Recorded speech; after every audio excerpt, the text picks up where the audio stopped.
ودخل عند عائشة وهو يقول لا إله إلا الله إن للموت لسكرات.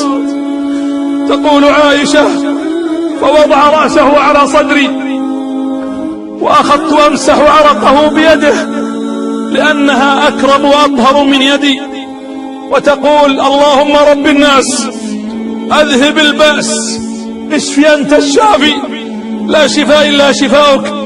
فنزع يدها وقال لها لا تفعلي، كان ذلك في المدة، يعني الآن هذا وقت موت، فعرفت أنه ميت. تقول رضي الله عنها تقول والمسجد كان مليئا وأصوات الناس ترتفع بالبكاء خائفون على رسول الله، فقال ما هذا الصوت؟ قالت صوت الناس في المسجد يخافون عليك.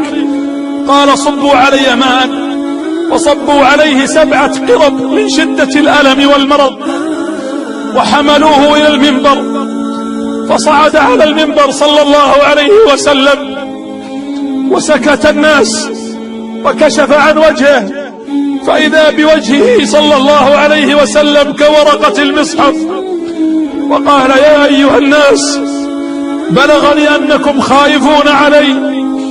أيها الناس موعدي معكم ليس هنا في الدنيا، إنما موعدكم معي عند الحوض. والله لكأني أنظر إليه من مقامي هذا، والله ما الفقر أخشى عليكم، ولكني أخشى عليكم الدنيا أن تفتح عليكم كما فتحت عليهم، وأن تهلككم كما أهلكتهم. وإن عبدا خيره الله بين الدنيا وبين أن يلقى الله فاختار الرفيق الأعلى، فما فهم الصحابة شيئا من كلامه، ففهم أبو بكر أنه يودع، فقام أبو بكر والرسول يخطب وقال فدتك نفسي، فديتك بأبي، فديتك بأمي، فديتك بمالي، فديتك بكل ما أملك.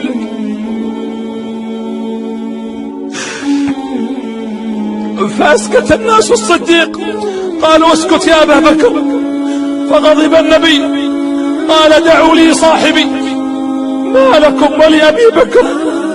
والله ما منكم من أحد له فضل علي إلا وأعطيناه فضله في الدنيا إلا أبو بكر، فإنني لن أستطيع أن أجازيه، وإنني تركت جزاءه على الله. اتركوا لي صاحبي، كل الأبواب تغلق إلا باب أبي بكر.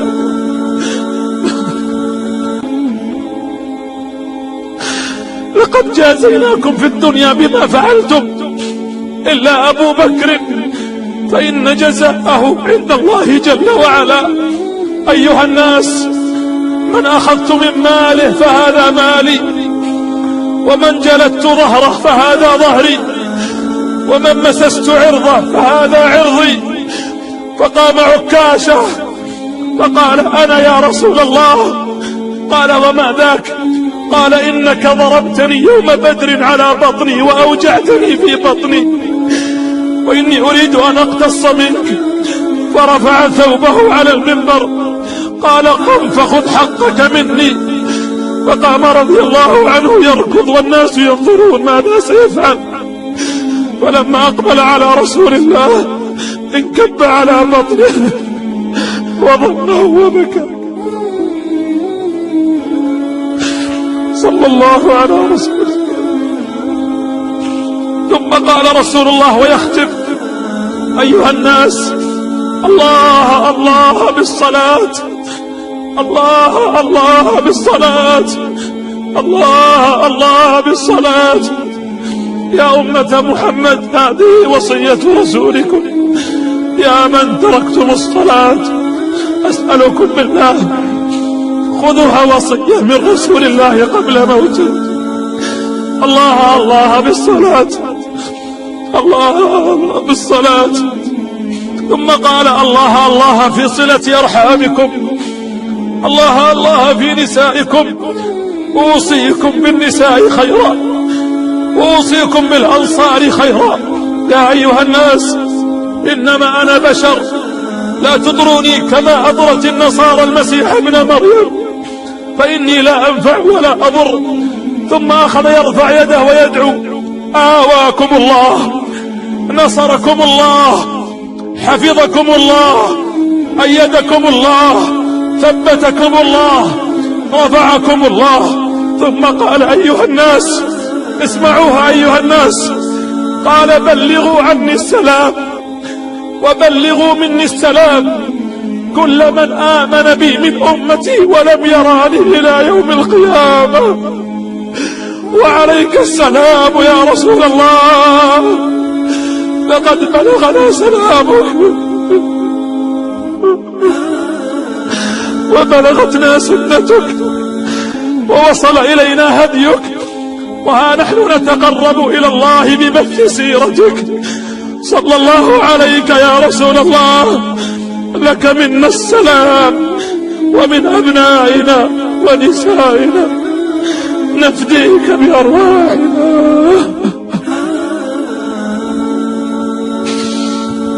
اللهم صل على محمد، اللهم صل على محمد.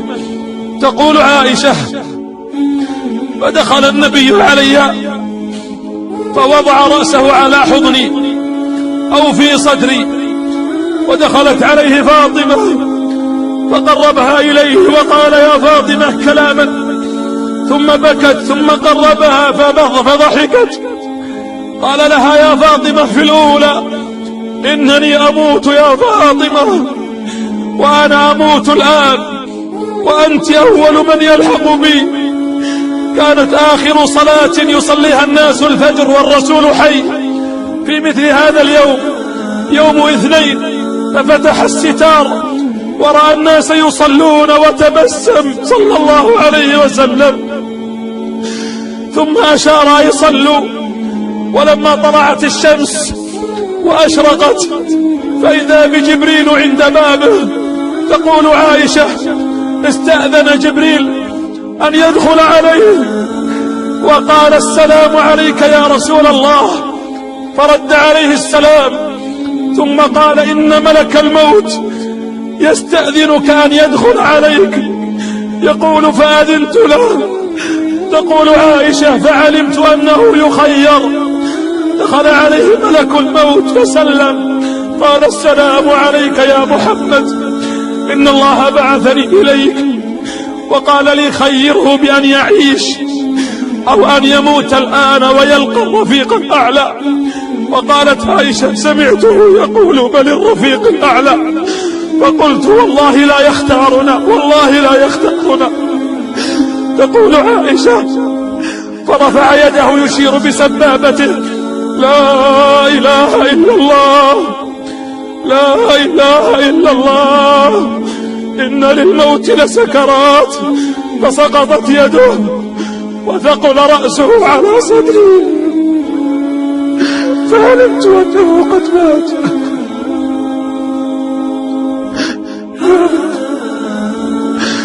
يقول: فقمت ففتحت الباب فصرخت في المسجد: مات رسول الله، مات رسول الله.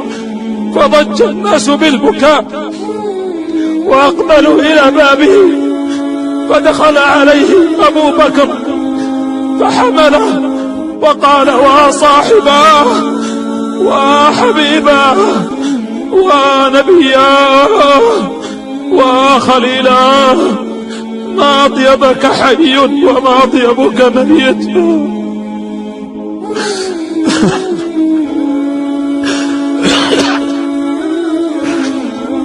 يقول أبو بكر: فخرجت فوجدت عمر يقول: إن محمد ما مات، إن محمد ذهب إلى ربه كما ذهب موسى وسيعود. من قال أن محمد قد مات لأقطعن رأسه. فدخل أبو بكر وقال: اسكت يا عمر، أفتان أنت؟ ثم تلا قول الله: وما محمد إلا رسول قد خلت من قبله الرسل، أفإن مات أو قتل انقلبتم على أعقابكم، ومن ينقلب على عقبيه فلن يضر الله شيئا وسيجزي الله الشاكرين. ثم دخلوا على رسول الله أرادوا أن يغسلوه فغسله الفضل والعباس وعلي. قال أبو بكر: سمعت رسول الله يقول: أنحن الأنبياء إذا متنا لا تخلع ثيابنا، فغسلناه بثيابه. قال: وسمعته يقول أيضا: نحن الأنبياء ندفن مكان موتنا. يقول: فحفرنا له في حجرته وفي مكان موته ثم صلينا عليه زرافات ووحدانا. يقول أبي بكر: سمعت رسول الله يقول: ثم ضعوني على شفير القبر وصلوا علي زرافات ووحدانا ثم اتركوني فإن الله سوف يصلي علي وملائكته. ثم دفنوه صلى الله عليه وسلم ووضعوه في التراب. وكل أرض تشرف أن تكون قبرا لرسول الله صلى الله عليه وسلم. ودخلت فاطمة والصحابة يحثون التراب على الرسول. قالت: كربابتاه إلى جبريل ننعاه وفي جنة الفردوس مأواه. يا أصحاب محمد، أطابت أنفسكم أن تحتوا ترابا على رسول الله. والله يدعو إلى دار السلام. والله يدعو إلى دار السلام ويهدي من يشاء